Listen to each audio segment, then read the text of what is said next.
Rape కేసుపై YouTuber Harsha Sai నోరు విప్పాడు. డబ్బు కోసమే తప్పుడు ఆరోపణలు అంటూ సోషల్ మీడియాలో పోస్ట్ పెట్టాడు.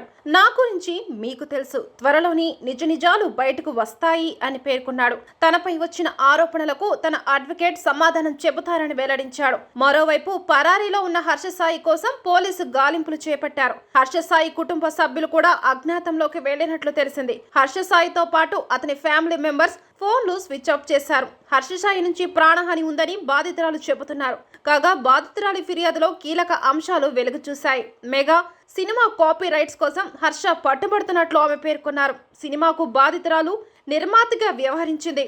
మత్తుమందు ఇచ్చి తనపై అఘాయిత్యానికి పాల్పడినట్లు ఫిర్యాదులో రాసుకొచ్చింది. ఆ సమయంలో వీడియోలు తీసి కాపీరైట్స్ ఇవ్వకపోతే వీడియోలు వైరల్ చేస్తానని బెదిరిస్తున్నాడని ఆమె పోలీసులకు ఇచ్చిన కంప్లైంట్లో తెలిపింది. యూట్యూబ్ చూసే ప్రతి ఒక్కరు ఏదో సమయం హర్ష సాయి వీడియోలు చూసే ఉంటారు. మొదట్లో యూట్యూబర్ గా కెరియర్ బిగిన్ చేసిన హర్ష సాయి ఆ తర్వాత సోషల్ మీడియా ఇన్ఫ్లుయెన్స్ గా మారాడు. వెరైటీ కాన్సెప్ట్లు, క్రియేటివ్ థాట్స్ తో రీల్స్, వీడియోలు, షార్ట్ వీడియోలు చేసి బాగా పాపులర్ అయ్యాడు. దీంతో సోషల్ మీడియాలో హర్ష సాయికి భారీ ఫాలోయింగ్ ఏర్పడింది. త్వరలో వెండి తెరపై కూడా అడుగు పెట్టబోతున్నాడు హర్ష సాయి.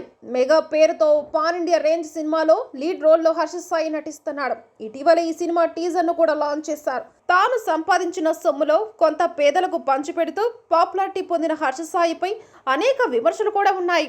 అక్రమ బెట్టింగ్ యాప్స్ ను హర్ష సాయి ప్రమోట్ చేస్తూ కోట్లు సంపాదించినట్లు గత కొంతకాలం విమర్శలు వస్తున్నాయి. ఇప్పుడు తాజాగా పెళ్లి పేరుతో హర్ష సాయి మోసం చేశాడని ఓ సినీ నటి ఫిర్యాదు చేయడంతో మరోసారి వార్తల్లోకి ఎక్కాడు హర్ష సాయి.